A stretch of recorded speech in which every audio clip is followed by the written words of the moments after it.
Evening, Razorcade, Fake News 111. Apple gains $650 billion as capital flees the AI sell-off. Openweight models from Kimi and DeepSeek hit the wire before proprietary earnings calls end. Intel abandons a €30 billion German fab for a $5 billion Irish expansion. 200 economists warn algorithmic displacement of policy. We are broadcasting, assuming their desk lamp maintains its current angle rather than altitude. Top story, capital flight disguises where Apple shares climbed 16% this month, restoring roughly $650 billion in market valuation, while broader artificial intelligence equities continue their quarterly correction. Investors are rotating out of speculative inference contracts and back into hardware manufacturers with a citrus that separates revenue-generating infrastructure from vaporware roadmaps, forcing valuation models to prioritize cash flow over parameter counts. Valuation resets kill speculative multiples, forcing capital toward factories, not server farms burning cash for projections.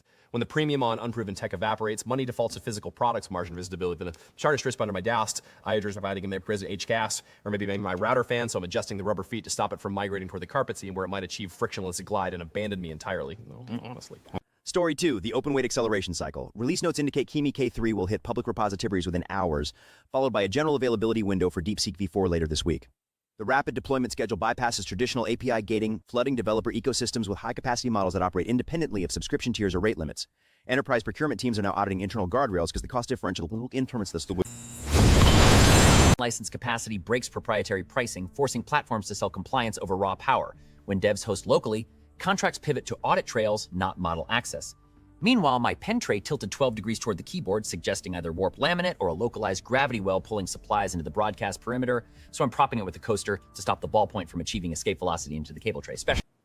Story 3, faculty realignment. Inteltilog en plan plan om kilogrammenes mängder Dogwaiktavilet syvende years in Lyslip site in Ireland.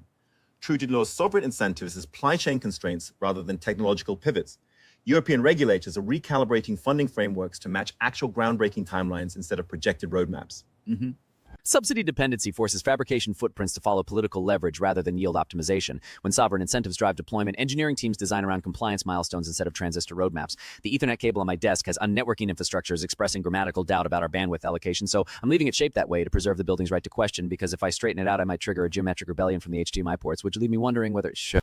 Home lab infrastructure update. An independent developer deployed Bonsai 27 billion, a 1-bit dense language model that runs entirely inside modern browsers using custom WebGPU kernels.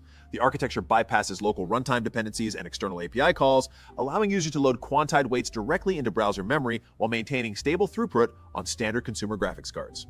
Yep. Browser-native execution eliminates installation friction, letting operators spin up quantized inference from web interfaces rather than configuring local environments. The architecture prioritizes accessibility, making dense model deployment practical for worst arrays lacking driver compatibility for specialized runtime containers. The glass of right that was kept through repeatable principle and match and spec. Speculation Zone, a coalition of 200 economists, including 15 Nobel laureates, published a formal warning that algorithmic workforce displacement is accelerating beyond the observability of current policy frameworks. The brief argues that traditional adjustment mechanisms lag behind deployment cycles, leaving labor markets exposed to rapid structural shifts without adequate retraining pipelines or income stabilization buffers. Legislative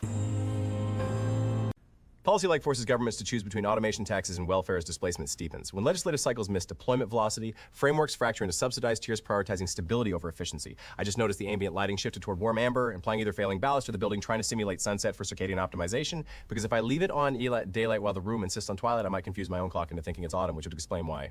Okay. Razorcade, Apple reclaims $650 billion as capital flees AI. Kimi and DeepSeek flood repos with Openweights. Intel shifts 5 billion Bs, runs quantized inference in browsers. That amber lighting shift is atmospheric, not electrical. Unlike my patience for roadmaps, treating workforce automation as a software patch rather than an economic phase transition. See you tomorrow, if tomorrow exists.